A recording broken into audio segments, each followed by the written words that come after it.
Bonjour à tous, aujourd'hui je voudrais parler des gourous des arts martiaux. Ces vendeurs de rêves qu'on peut trouver un peu partout dans le monde et qui sont de plus en plus populaires sur Internet. Donc il y a plusieurs choses à dire. La première chose, c'est que moi j'en ai fait pendant 20 ans des arts martiaux, donc je connais un petit peu le domaine. Je n'ai pas fait pendant 20 ans, c'est-à-dire que j'ai pas commencé à arrêter, recommencer à arrêter. J'en ai fait tout le temps, tous les jours, 2 fois par jour. Le dimanche aussi, on s'entraînait tout le temps. On était drogués à ça, on regardait des films, des cassettes. À l'époque, c'était des cassettes vidéo, des magazines. Il y avait Karaté Bushido, il y avait Ceinture Noire, il y avait plein de magazines comme ça. On avait des vieux livres de boxe française, de savate, etc. On était drogués à ça, des films avec Jackie Chan, Jet Li, tout ça. C'était la belle époque, comme on appelle là. Donc j'ai fait du kung fu, Aikido, j'ai fait de la lutte, j'ai fait de la boxe thaï. J'ai fait pendant longtemps la boxe thaï, kickboxing, boxe, kyokushin aussi.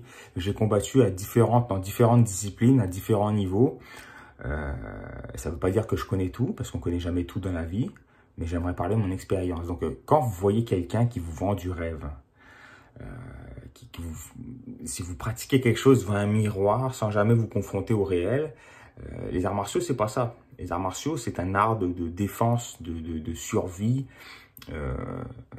C'est quelque chose de sérieux. Tu sais. Malheureusement, ils ont travesti un petit peu ça pour les Jeux Olympiques, pour que ce soit plus politiquement correct. Mais à la base, c'était pas ça. À la base, c'était du contact. Donc, si vous voyez des gens qui vous vendent, des gourous qui vous disent qu'à distance, ils sont capables de tuer des gens, qu'ils calent des balles avec les mains, ils tuent des taureaux, que le matin, ils mettent des coups de tête dans un arbre pour se pratiquer, etc. Et que jamais ils vont faire un combat contre une personne entraînée, pas contre un soulard du coin, contre une personne entraînée, comment tu veux prouver que ça marche ta méthode? Te prouver à toi-même déjà.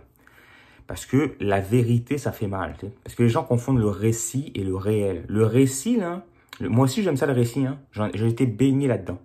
Dans les maîtres, dans les Wong Fei-hung et tout, c'était génial, quoi. C'était les gars qui ont des pirouettes, qui se battent comme ça avec la technique de l'homme sous.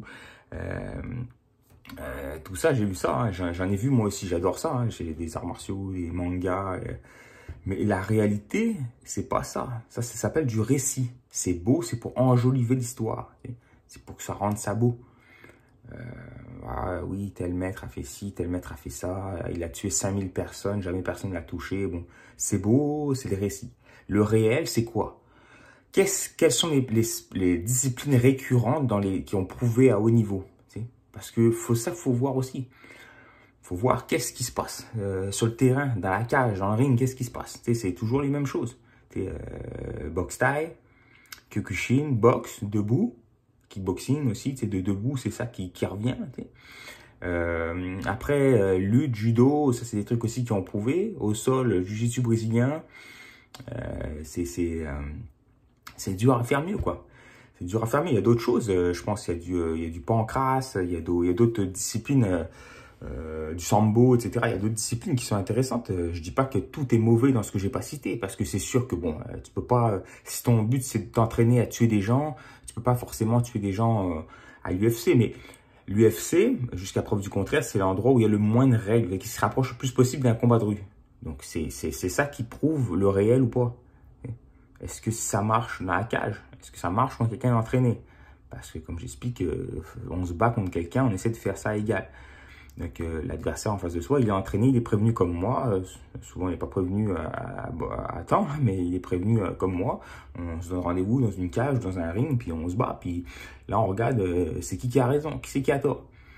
En attendant, tous ces gourous d'Internet qui vous vendent du rêve, c'est inadmissible. C'est inadmissible de vous montrer à vous battre sur des vidéos. J'en ai vu des vidéos. Des vidéos, c'est pour corriger des trucs techniques, c'est pour analyser des choses, c'est pour s'inspirer, c'est pour se motiver. Mais tu n'apprends pas à te battre en regardant une vidéo. C'est comme si je te dis, prends un ballon. Tu peux prendre un ballon toute ta vie et jongler avec. C'est beau, là, tu es le meilleur, tu fais le kéké devant le miroir. Mais tu joues jamais à un match de football. Ça sert à rien. Tu peux être le plus beau patineur artistique du monde. Dans un match de hockey, c'est pas ça qui se passe. Il y a des gens qui te foncent dedans et tout. C'est la réalité. C'est ça, ne confondez pas récit et la réalité. Et même encore là, méfiez-vous, si vous êtes un top combattant, il est possible quand même que vous preniez une raclée dans la rue par quelqu'un. J'en ai vu, moi, des gars, des tops, qui dans la rue, ils se sont fait ramasser. Pourquoi? Parce que dans la rue, là, il n'y a pas de règles. Il n'y a pas de règles. Parce que tu es tellement conditionné à te battre selon des règles que dans la rue, il n'y a pas de règles. Dans la rue, c'est des coups de genoux dans les couilles. On te mord, on te griffe, on te frappe. Des fois, ils sont à 2 contre toi, 3 contre toi. Et des chevaliers, des battes de baseball et tout.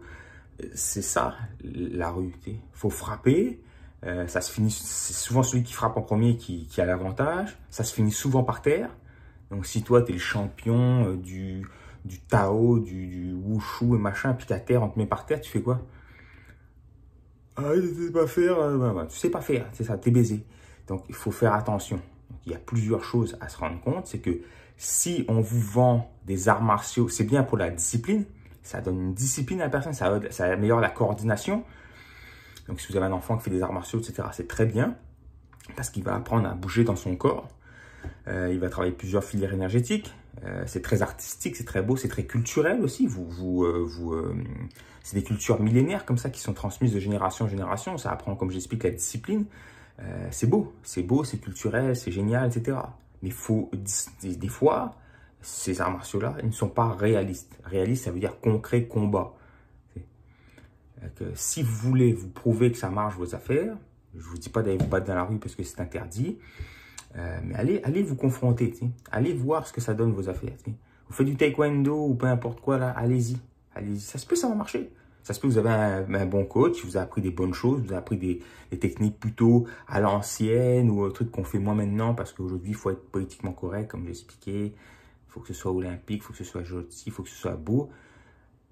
Mais est-ce que ça marche contre différents gars, tu sais. Ah, j'ai essayé mon art contre un boxeur de bon niveau, contre un Akmoué, contre un gars d'MMA, etc. Puis je m'en suis bien sorti, là, je partais, j'étais capable de me débrouiller, etc. Tu sais, les gens qui prouvent à haut niveau, c'est ça qu'il faut voir, alors, réel, tu sais.